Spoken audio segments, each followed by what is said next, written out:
Kung mahilig ka sa pipino, alam mo bang maraming benepisyo ang makukuha natin sa pagkain nito?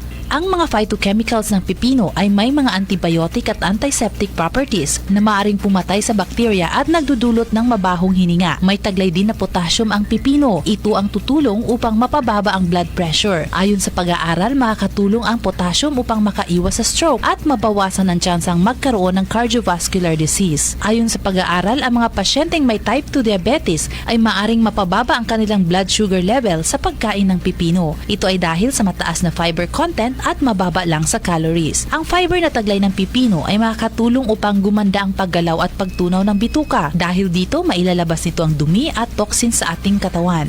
Ang water content ng pipino ay nagsisilbing diuretic na makakatulong sa pagtunaw ng kidney stones. Ngayong alam mo na ang mga ito, simulan mo na ang pagkain ng pipino araw-araw. Maraming pwedeng gawin para makuha ang mga benepisyong ito. Maaari itong gawing salad, pickles at juice.